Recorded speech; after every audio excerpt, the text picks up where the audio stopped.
Welcome, my name is Lorenz, this is System Self. Today, I want to talk about the psychology of a creator. I have been a startup founder for most of my life. I started my first company in 2004, shortly after college, and I've been doing it ever since.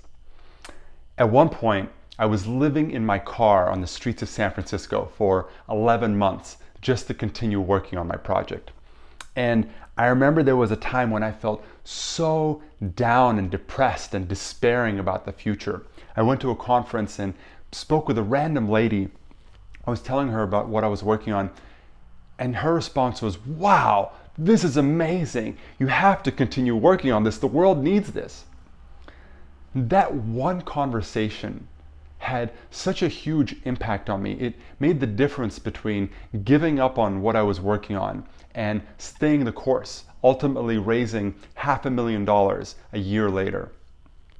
And this is an example of what a huge influence one other person can have on a creator, myself in this case. But that same dynamic has a shadow.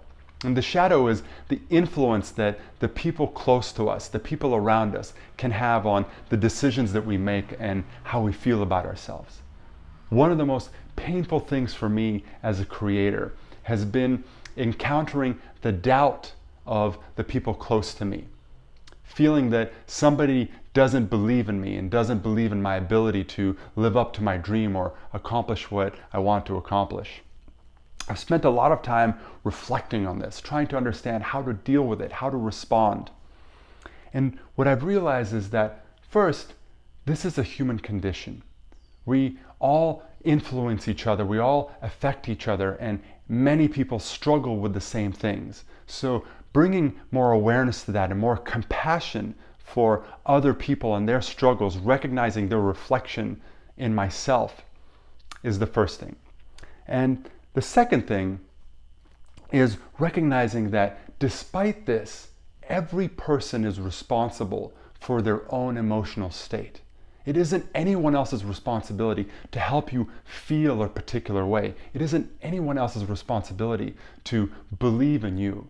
It's your responsibility to believe in yourself. And in fact, it is exactly these things when we feel triggered because somebody isn't believing in us, or somebody's doubting us, or somebody isn't validating us, or isn't accepting us.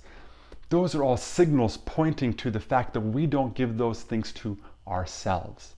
That when I feel triggered because somebody is doubting me, the reality is that I simply don't have faith in myself. Because if I had infinite faith in myself, then I wouldn't need anybody else's faith. If I fully accepted myself, I wouldn't need anybody else to accept me.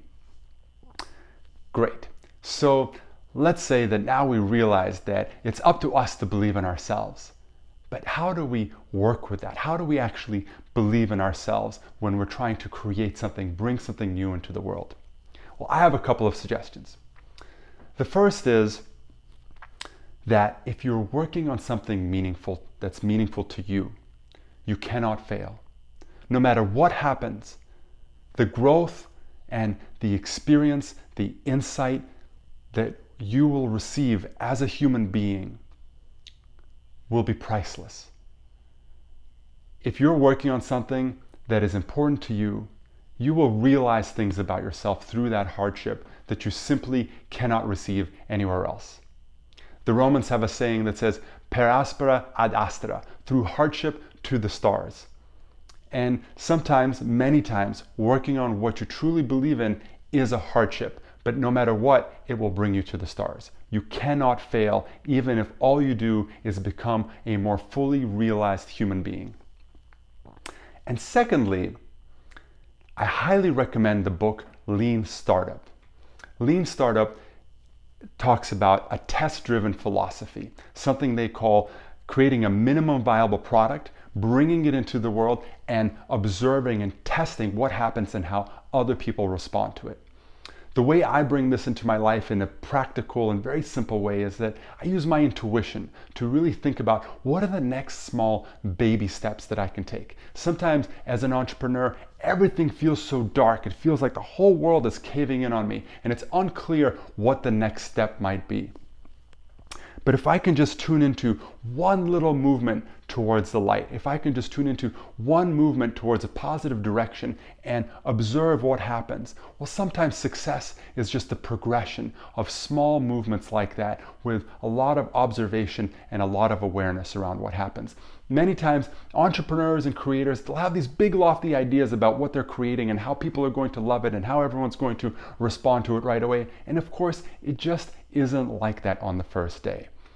So understanding that as a creator, one of the most powerful things you can do is simply remain present to what the next action item might be. And use your intuition to really think about, well, how can I lean into this future? How can I lean into creating something small that is a step towards where I want to go, that will give me data and information about how people respond, how this feels, and how I can continue on this journey. So realizing these insights, first realizing the responsibility that I have for how I feel about myself and how I believe in myself, and then having a very small, simple, systematic way of moving into the future has fundamentally transformed the way that I approach new projects. I hope it is insightful to you. If you like this video, please like it, subscribe to my channel. This is System Self, where I explore awareness of the self and the systems that we operate in, including the system that is ourselves. I look forward to our conversations in the future. Much love.